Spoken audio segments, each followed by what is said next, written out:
If you were to think of all the hardest hitting taijutsu users in Naruto, Sakura and Lee are shinobi that probably come to mind pretty fast. But even though these two are both very powerful hand-to-hand combatants, the series treats them quite differently. Among fans, there's a common sentiment that in terms of hype, Lee peaked in part 1, which is the polar opposite of Sakura, who only really entered the spotlight during Shippuden.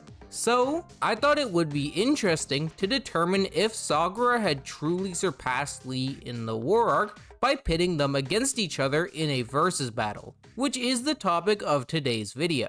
To begin, I think it's best to go over how strong Lee is, as he has a lot less feats to discuss compared to Sakura. Speed has always been Lee's biggest strength, and that definitely holds true in the war arc, since he was quick enough to save Guy from one of Madara's truth-seeking orbs. We know that these orbs are super fast because when Minato suggested using Gaara to get Kakashi in close to Madara and Kamui the orbs away, Gaara conceded that his sand wasn't fast enough to dodge Madara's attacks. Given the context of the conversation, the attacks Gaara is referencing here are likely Madara's truth-seeking orbs, especially since in the next panel, Minato says there's no reason to worry since he can protect everyone from said attacks with the flying Raijin instead of relying on Gaara to evade them.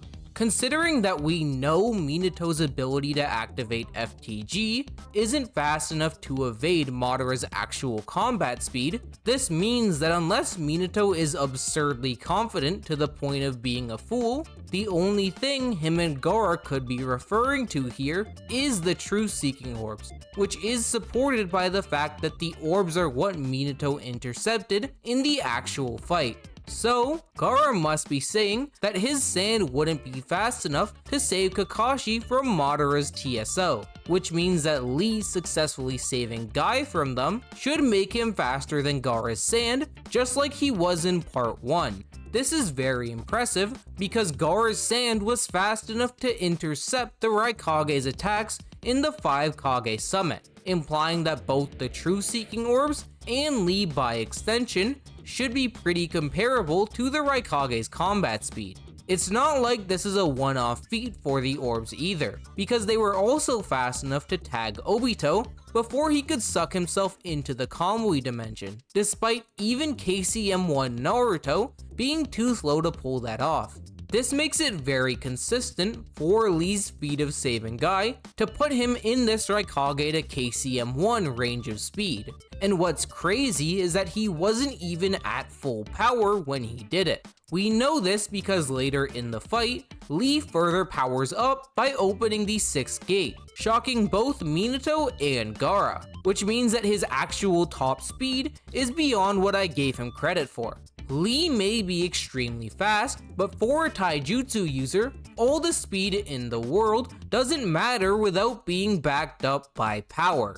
And this is where things start to get super weird for Lee, because his only major strength feat in the war arc is kicking Madara Uchiha in half. This showing should be insane on paper, but the problem is that even though Lee isn't using the gates here, he is being made stronger by Naruto's chakra cloak. So whether or not this is a valid feat depends on if you think the 6th gate boosts Lee's power to a greater extent than the Nine Tails chakra. We know the chakra Naruto hands out is no joke, since Kakashi mentions that his Kamui became 3 times more powerful after receiving Kuruma's chakra, and even Hinata suddenly became capable of swatting away strikes from the Ten Tails when she got her hands on it. So, if the power-up Naruto gives far exceeds even a Mangekyo Sharingan, and allows taijutsu users to start fending off attacks from the Ten Tails, whether or not Lee gets a bigger boost from the 6th gate is extremely hard to determine. Although, I will say that the gates at least have a higher quantifiable boost, since we know that they're a 24 times power up at the very least, based on the statement of them multiplying power by dozens of times, as opposed to Naruto's chakra, which despite being massive, is a lot more vague. If you do think Lee's strength with the gates is even somewhat comparable to the Kyuubi cloak, then kicking Madara in half would easily make him one of the most powerful shinobi alive, since Madara could tank an Odama Rasen Shuriken from Sage Mode Naruto, while being actively suppressed by Hashirama's Wood Dragons.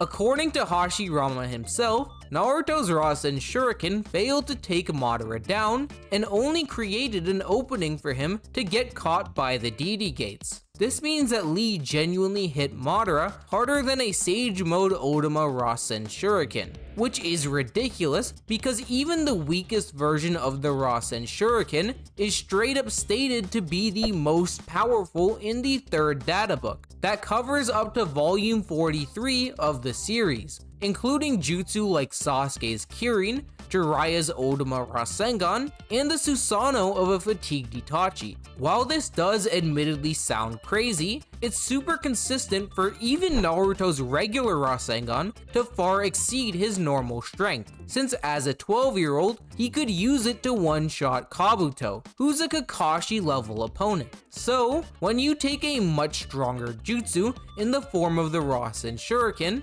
and a much stronger Naruto, I don't think it's inconsistent for this to be considered the most powerful attack around the middle of Shippuden, especially since the Rasen Shuriken has straight up one-shot Akatsuki members, who are meant to be the big bosses at this point in the series. Because of this, Lee accomplishing what the Rasen Shuriken failed to do against Madara means that the statement of the Rasen Shuriken being more powerful than anything up to volume 43 should also apply to his taijutsu. This may sound insane given all the broken jutsu I listed earlier, but kicking Madara Uchiha in half is just an insane feat. And it makes perfect sense that a shinobi who could pull something like that off would have way more raw power than the average Kage. Keep in mind though, this entire line of scaling does rely on the idea that the 6th gate is a comparable power-up to the Kyuubi cloak that Naruto gave Lee, which I'm not 100% sure of because it's pretty hard to definitively link them together. Moving on, it's time to go over the power of Sakura, who is a lot more complicated to discuss because there are a lot of different viewpoints on how strong she is. Some people will claim that Sakura is even weaker than Tsunade, and others will argue that she is a 6 pass level fighter. Personally, I disagree with both of these positions, but I do think that the arguments for Sakura being capable of competing with the strongest shinobi to ever live are interesting at the very least. So I've decided to dedicate a section of the video towards why I don't think they hold up under scrutiny. The infamous moment that sparked this whole debate in the first place is Sakura punching Kaguya, the strongest villain in the series, so hard that her horn came off. This feat might seem insane at first glance, but I think the two biggest factors that made this possible were Kaguya being off guard and Sakura having a mental amp. We've seen numerous times that being off guard can lower your durability, even for the strongest shinobi in the world. And there's extremely good reason to believe that Kaguya had her guard down in that scene, although not for the reasons you may think. People have argued in the past that Sakura might have been in the blind spot of Kaguya's Byakugan when she landed the punch, but this argument makes no sense because we saw in the fight between Kidomaru and Neji that it's barely big enough to fit an arrow into, let alone an entire human body. The most likely explanation for what happened is that Kaguya simply doesn't care about Sakura in the slightest. When Kaguya first revived, she walked straight past Sakura without acknowledging her existence, making this idea extremely consistent even from the start of the fight. Plus, Sakura herself also tells Kaguya not to forget about her right before the punch, implying that Kaguya hadn't even realized she was an active threat, which is supported by Kaguya responding with a question mark and 2 exclamation marks when she gets hit. Which, fun fact, is the exact same text that Madara had when he was stabbed from behind by Black Zetsu. To be fair though, we know that Kaguya is extremely durable, even when off guard, since after she was completely taken by surprise by Naruto's reverse harem jutsu, Kaguya ate a punch to the face from the #1 unpredictable ninja. So, does this mean that Sakura hits harder than 6-Pass Sage Mode Naruto? Well, this would be the case if it wasn't for the fact that Sakura was almost assuredly mental amped when she hit Kaguya. It's stated in the very first arc of Naruto that when a shinobi is fighting to protect something truly precious to them, they can become as strong as they must be. And we see an explicit callback to this moment when Naruto is able to kick Gaara's butt without the help of the Nine Tails in order to save Sakura. In the Kaguya fight alone, I think there are a few examples of this happening, with the most blatant one being when Kakashi and Obito were able to run in Kaguya's gravity dimension that was completely holding down Naruto and Sasuke to the floor in order to save their lives from her ash bones. Obviously, Kakashi isn't anywhere near 6-Pass level normally, let alone physically stronger than Naruto, but his desire to protect his students temporarily gave him strength beyond 6-Pass Sage Mode Naruto and let him get up to save their lives. So, considering that we've seen shinobi who are normally much weaker than Naruto get a temporary mental amp to pull off feats beyond him in this very same fight, I think it makes a ton of sense for Sakura to have gone through the same thing. I know this may seem like I'm being a bit uncharitable towards Sakura, but the reality is that this is the only way for the narrative surrounding Sakura's power to remain consistent. To drive this point home, I decided to go through the 25 chapters before Sakura landed her punch in chapter 689 to show how many blatant contradictions there are to her being anywhere near the level of Madara, let alone Kaguya. Keep in mind, Sakura didn't do any training, nor did she fight for an extended period of time between any of these chapters, so there is absolutely no reason to assume that she got stronger. In chapter 666, Sakura states that she forgot to breathe around Madara and that he could have killed her at any moment. In chapter 675, Madara confirms Sakura's statement by throwing a rod at her, since she was unable to get out of the way in time and Obito needed to save her from the attack with Kamui. In chapter 678, Sasuke says that both Kakashi and Sakura are completely useless when it comes to a fight against Madara, and the only one who protests is Naruto, who thinks he's being mean. And finally, in chapter 679, after Kaguya is resurrected, Kakashi implies that even though Sasuke and Naruto ought to be okay despite getting hit by Kaguya, Sakura wouldn't be. Even one of these statements alone would make no sense if Sakura was really physically stronger than 6-Pass Sage Mode Naruto. And when you group them all together, it should be undeniable that she was only capable of punching Kaguya's horn off due to a mental amp, since she is consistently portrayed as being far below the level of power that a feat like this would require. The only other half-decent argument I've seen for Teen Sakura potentially being a 6-Pass tier character is the scene where Obito asks a clone of 6-Pass Sage Mode Naruto and Sakura to give him their chakra so he can use Kamui to traverse Kaguya's dimensions, since he allegedly says that Sakura has more chakra than Naruto's clone. This is important because Naruto's shadow clones are capable of boxing with Madara's limbo clones, who are stated to be almost as strong as the original Madara himself.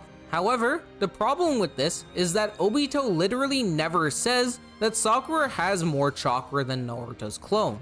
In the actual scene, Obito only says that Naruto's clone doesn't have enough chakra by itself, and then when Sakura offers her help, Obito states that both of them coming with him would give the bare minimum he needs. All this implies is that the chakra of the clone and Sakura together would meet the bare minimum threshold of what Obito would want to teleport between Kaguya's dimensions. Not that Sakura individually has more chakra than the clone. And the funny part is that even if Sakura did have more chakra than Naruto's shadow clone, it still wouldn't mean that she's actually stronger than it. I say this because having a large amount of chakra and good chakra control isn't the only thing that determines how strong a shinobi's jutsu is. Something that's also an extremely valuable component is how powerful the chakra itself is. To give a few examples of this being emphasized throughout the series, Kushina says that she had a very powerful chakra even for an Uzumaki. Sage chakra is noted to be more powerful than normal, and Hagoromo states that both him and his son Indra had more powerful chakra due to their genes. Ironically, the reason why we know that having a powerful chakra is different from having a lot of it is due to Naruto himself. Since the second time he gives his chakra to Kakashi, Kakashi states that it's both stronger and a bigger amount than the first time. Kakashi mentioning these qualities separately implies that having a strong chakra and a large amount of chakra are two distinct things, meaning even if Sakura did have more chakra than the shadow clone, she would still need to have chakra equally powerful to Naruto, Kurama, and Hagoromo in order for it to directly correlate to her strength, which is completely impossible to prove. So, I'm sorry to all the edgy power scalers who think that Sakura can one-shot Hashirama with her pinky toe, but it's just really inconsistent to argue that she's anywhere near that strong.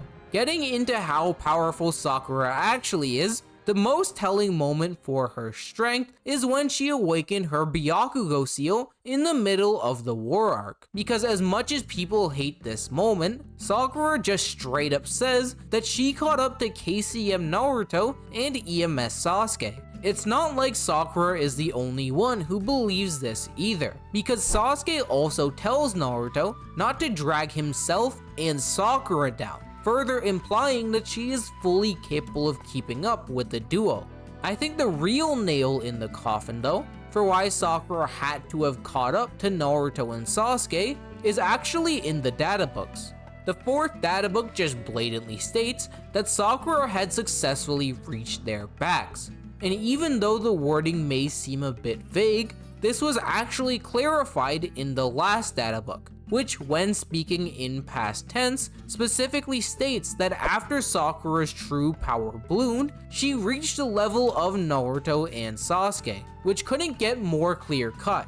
So, you can't really dismiss Sakura as being delusional about catching up to Naruto and Sasuke, because the narrator just says the exact same thing on multiple occasions. This means that at the bare minimum, when Sakura activates her Byakugo seal, she should be able to hit as hard as mastered KCM Naruto and EMS Sasuke, which is ridiculously impressive because both of these guys have already proven themselves to be some of the strongest shinobi in the entire world. Naruto had already far surpassed Jiraiya at this point in the series, so Sakura catching up to him really does cement the idea that she has become a better version of Tsunade and surpassed the Sannin alongside the rest of Team 7, hence why they're called the new three-way deadlock. Considering the Sannin are both shown and stated to generally be on par with the 5 Kage, this means that Sakura surpassing them implies she is more powerful than most Kage, just like Lee. That being said, despite Sakura having a lot of raw power, where she tends to struggle in comparison to Lee is speed. Unlike Lee, who has super blatant speed feats, Sakura doesn't really have great showings you can point to, and there is actually evidence to the contrary, since while Kaguya was being revived, Sakura tries to run in with her Byakugo seal, but is unable to because Kakashi physically intercepts her. Keep in mind, this is also made worse by the fact that Kakashi had already lost his Sharingan by this point, yet he could still not only perceive Sakura's speed, but also move to get in her way. Since Sakura was running to save Naruto and Sasuke, there was no reason for her to be holding back here, which means that Kakashi intercepting her at the very least makes them somewhat relative in speed. And since Lee has shown the ability to move faster than Kamui, which is probably MS Kakashi's fastest jutsu, he should have a pretty big speed edge over Sakura here. Although, I will say that the difference between them isn't a blitz tier, since base Sakura did mentally react to the distortion of space caused by Kamui when Kakashi sent her and Naruto to the dimension. Which means that even though she is slower than Lee by a decent margin, it's not like the fight will be similar to Lee versus Gaara, where Lee was so much faster that Gaara wasn't even able to perceive him. Besides, despite not being one of the fastest shinobi to ever live, Sakura doesn't really need to be because her medical ninjutsu is absolutely busted. Since Sakura possesses both Katsuyu and mitotic regeneration, she is capable of recovering from a ridiculous amount of damage, with the 4th data book noting that she has become the greatest medical ninja in Konoha.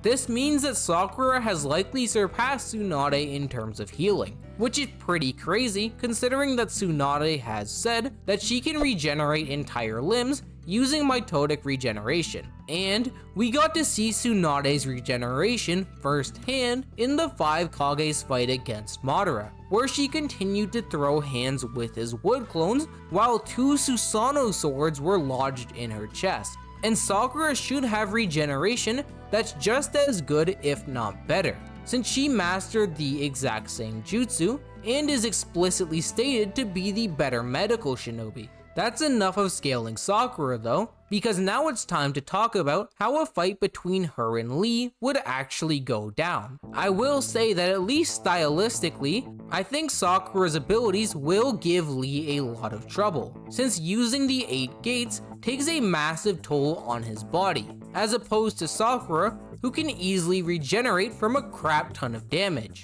This means that if the fight does end up dragging out for a while, which is very possible given Sakura's insane regeneration, Lee's attacks might start to do more lasting damage to himself than Sakura, as crazy as that sounds. This is actually how Lee lost his fight against Gaara, with the burden of the 5th gate rendering him unable to move properly, despite the fact that Gaara was getting dribbled like a basketball and failed to get a single hit in while Lee was using the reverse lotus. Due to this, Lee's best win condition here is just to go balls to the walls from the very beginning with the 6th gate and try to take out Sakura as fast as possible. After all, if you take a higher end interpretation of Lee and assume he hits as hard with the 6th gate as he does with Naruto's chakra, then he could potentially win the fight by bisecting Sakura with a kick in the exact same way he did to Madara. Although, I do think it's pretty generous to Lee to say that he'd open the 6th gate off rip, since the only time we've seen him do it in the entirety of the 4th war is after Guy used the Gate of Death. And even when the entire Shinobi Alliance was jumping Madara, Obito, and the Ten Tails, which is one of the craziest situations Lee could possibly be in, he still decided to stick to the 5th gate, showing that he does tend to avoid the 6th in character. This makes a ton of sense, since Lee straight up tells Minato that the 6th gate is his limit, which does imply that the strain it puts on his body is fairly big.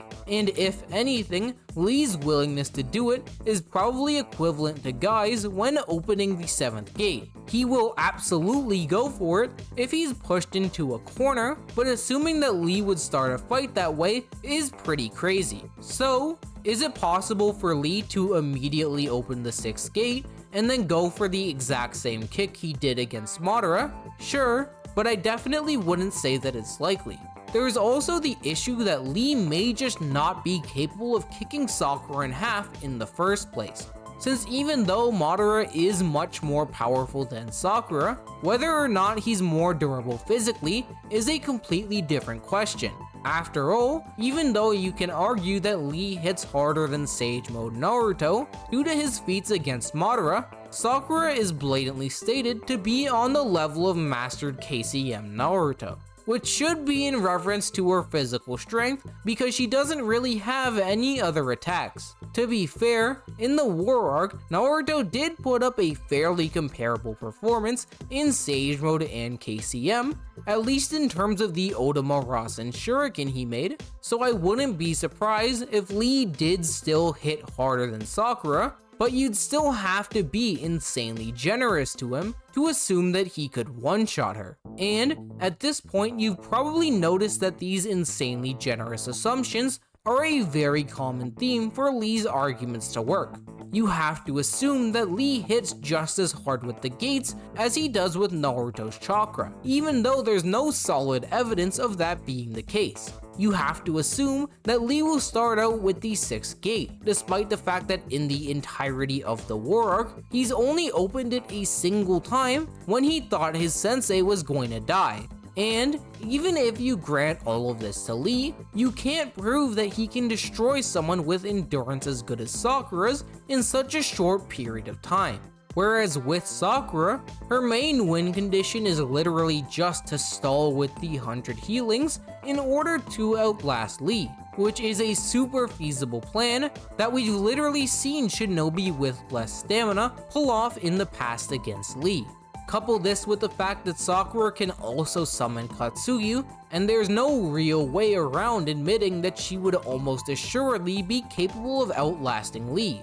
And after that, all she would have to do is throw an insanely powerful punch at the exhausted green beast to end the fight. Thanks for watching. If you want to watch another video by me, make sure to check out this one, where I talk about Obito vs Pain. Otherwise, I'll see you guys next time. Later.